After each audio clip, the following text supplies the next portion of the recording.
우리가 올 한 해 성령의 능력으로 부흥하는 교회라는 제목으로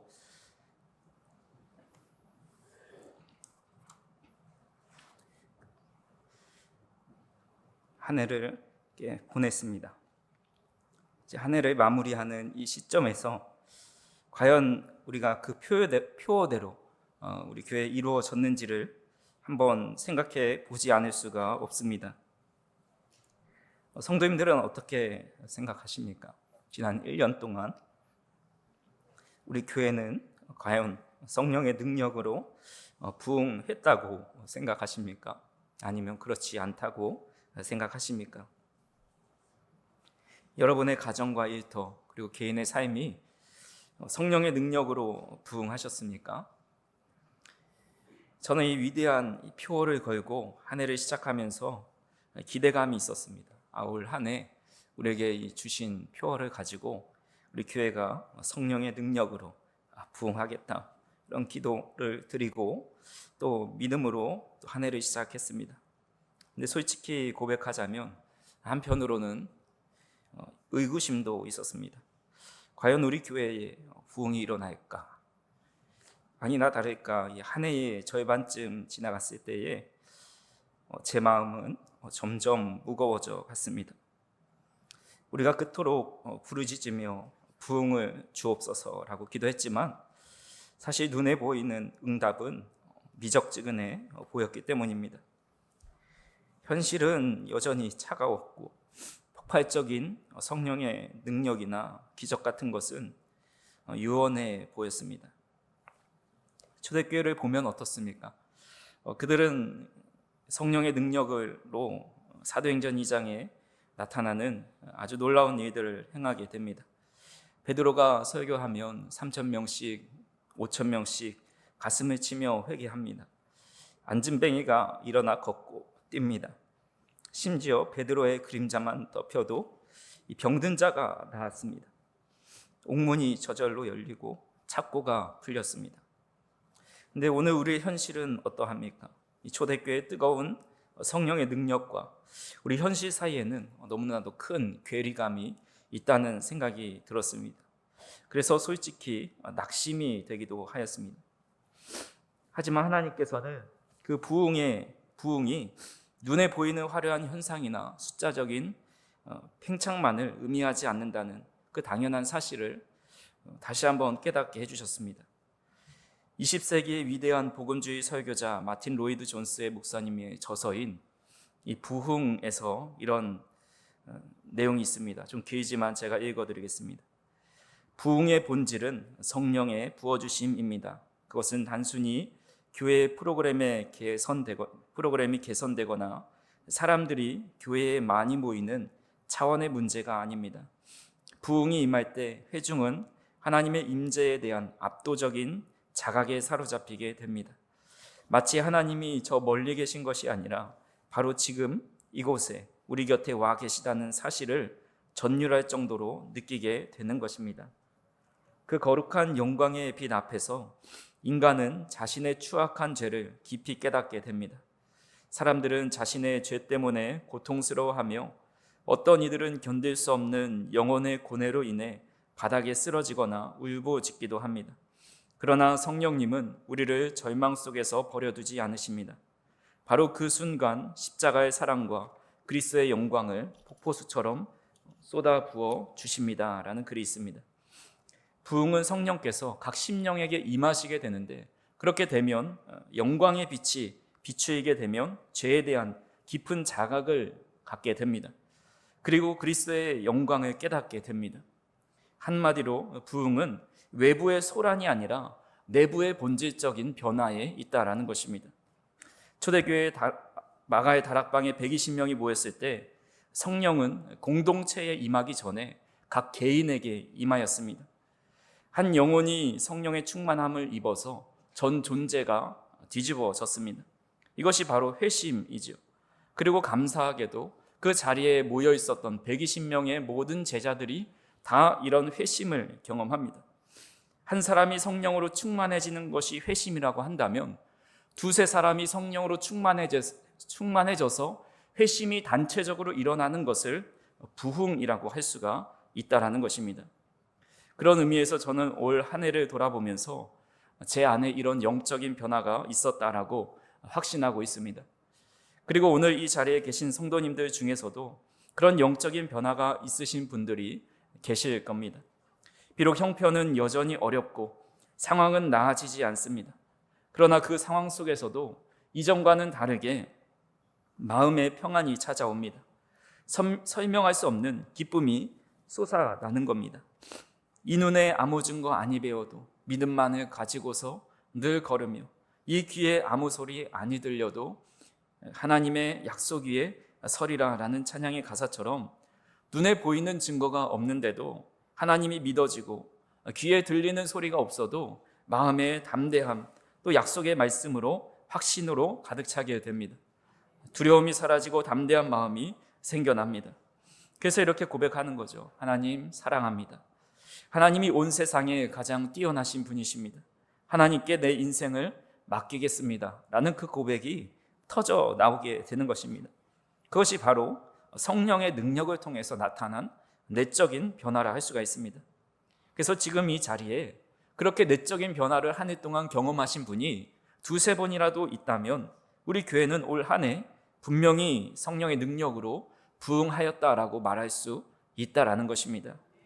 간절히 바라기는 이 자리에 계신 우리 모두에게 성령님께서 임하셔서 하나님의 영광의 빛을 비춰주셔서 개인적인 회심이 일어나고 또 우리 공동체에 영적인 부흥이 일어나기를 주님의 이름으로 축원합니다. 이런 내적인 부흥의 확신을 가지고 오늘 우리는 이 말씀, 우리가 읽은 말씀 앞에 우리의 정체성을 다시 한번 확인해 보려고 합니다. 지금은 고인이 되셨지만 이 정채봉 작가라는 분이 계십니다.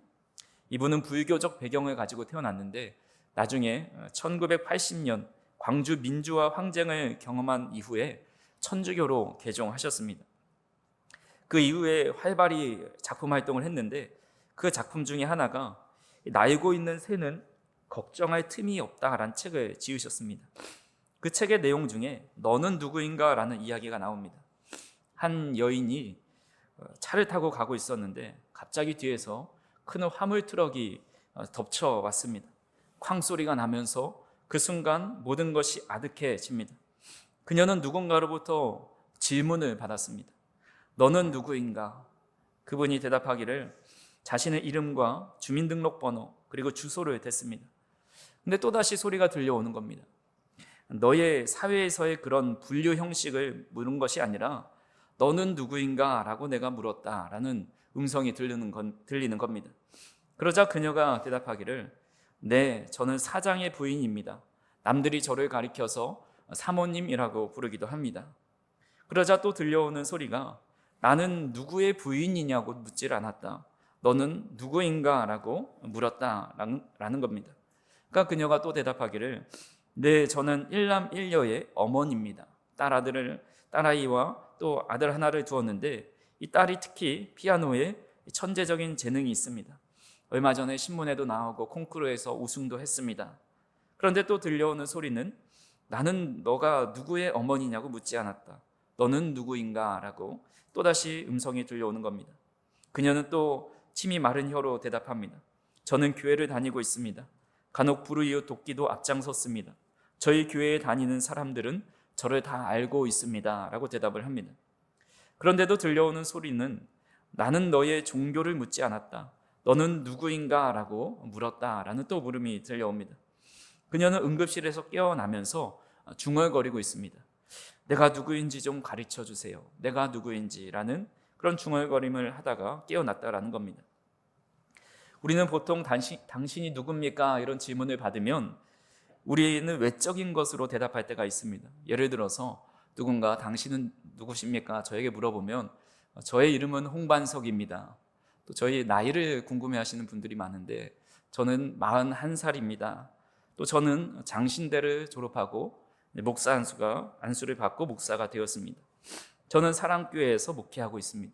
저는 오혜린의 남편이고 담비선애의 아버지입니다. 이렇게 저를 소개할 수 있을 것입니다. 아마 여러분들도 누군가가 당신은 누구십니까? 이렇게 물어본다면 이런 이름이나 나이나 가족이나 하는 일 그런 것들이 먼저 나올 겁니다. 근데 이 책에서는 이 존재 자체를 묻고 있는 겁니다. 당신의 외적인 모습이나 당신을 둘러싸고 있는 환경이 진짜 그를 정의할 수 없다라고 말하고 있는 것입니다. 젊음으로 정의했던 나에게 젊음이 사라지면 나는 무엇을 할 수 있을까요?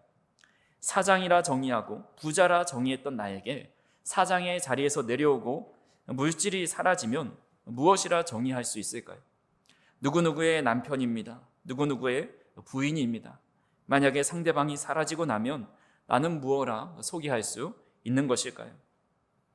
세상은 끊임없이 우리의 겉모습, 또 우리를 둘러싼 그릇의 크기와 재질로 정의하려 듭니다. 세상은 우리에게 묻는 것입니다. 당신은 금그릇입니까? 은그릇입니까? 당신의 그릇 안에는 무엇이 담겨 있습니까? 라고 물어보는 겁니다.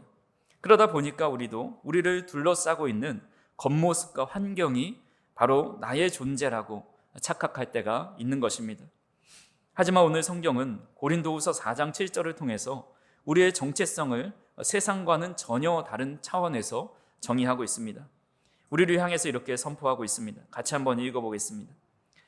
우리가 이 보배를 질그릇에 가졌으니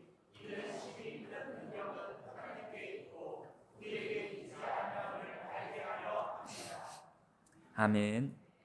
당시 고대 근동에서 질그릇은 매우 흔한 그릇 중에 하나였습니다. 흙으로 대충 구워서 시장에 헐값으로 팔리는 그릇입니다.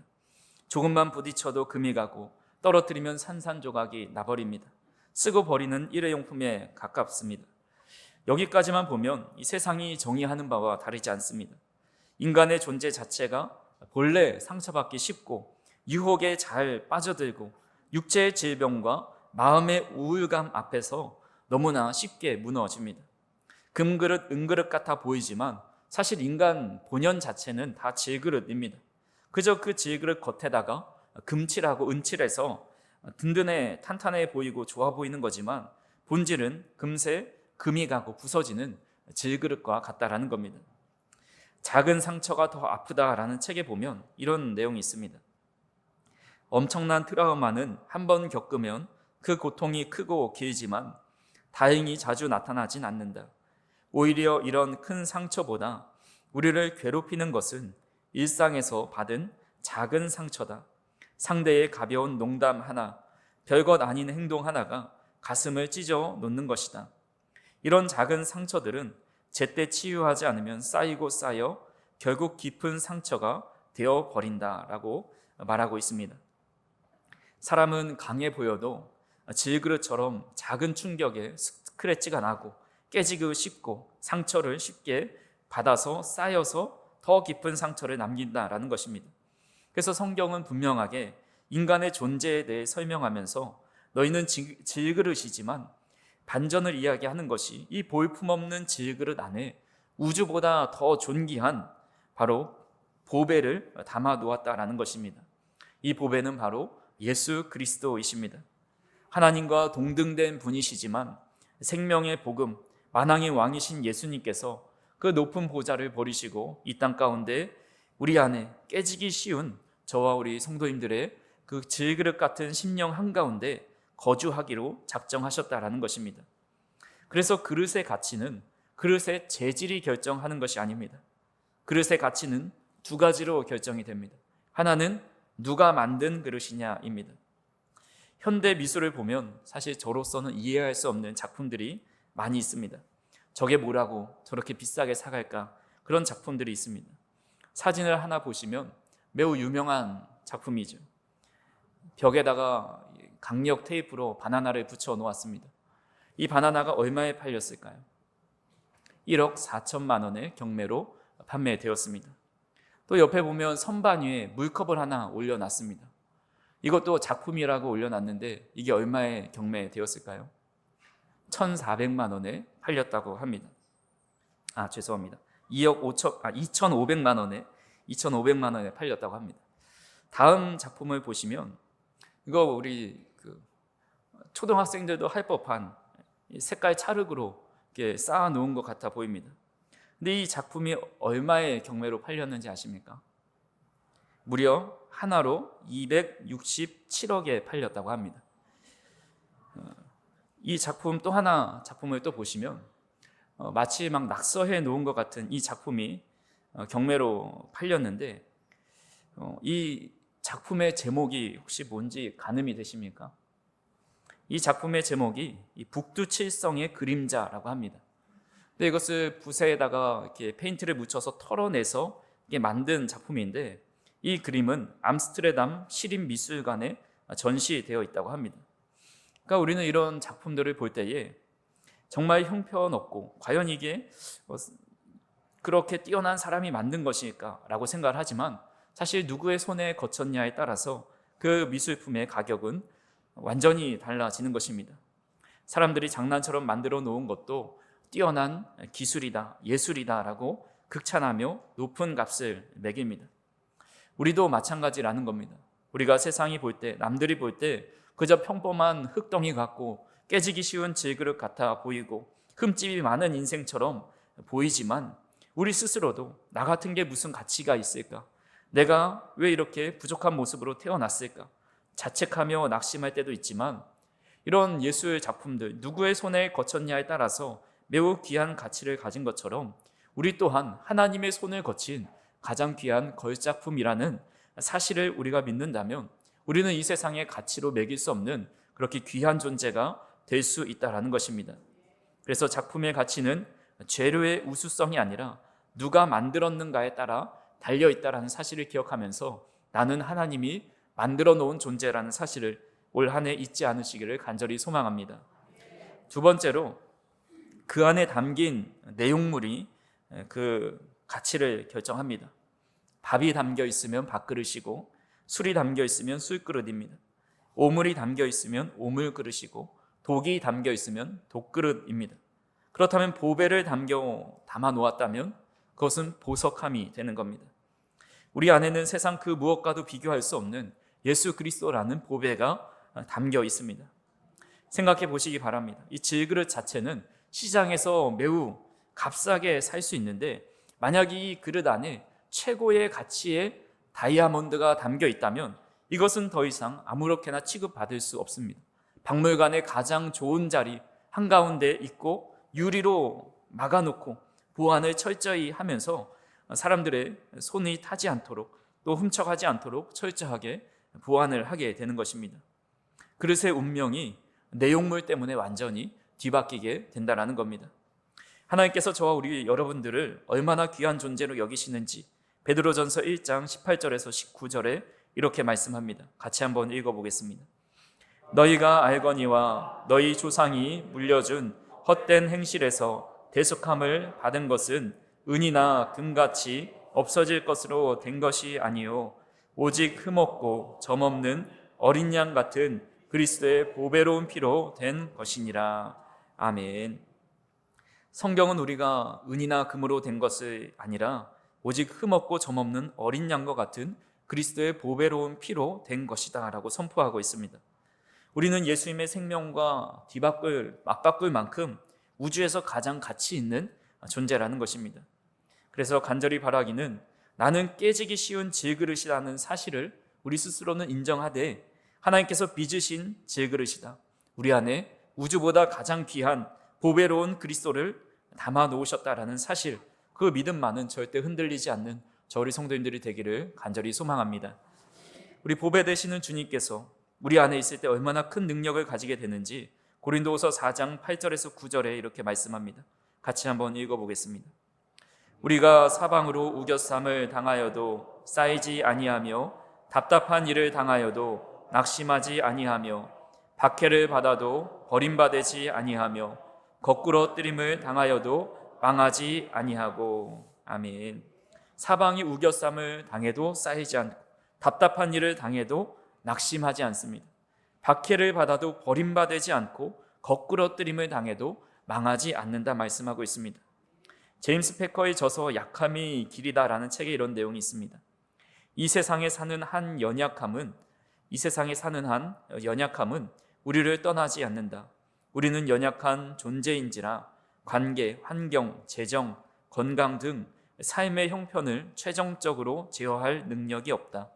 오늘날의 치유 문화가 우리에게 많은 것을 해줄 수 있다 해도 마찬가지다.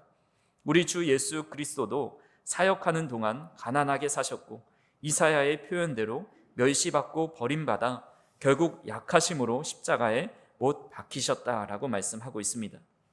예수님은 매우 연약한 질그릇과 같은 모습으로 이 땅에 오셨지만, 그리고 질그릇처럼 부서져 버려셨지만 그 약함이 약함으로 끝나지 않았습니다.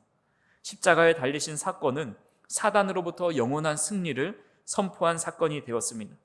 죽음으로부터 완전히 승리해서 영생에 이르는 길이 되었습니다.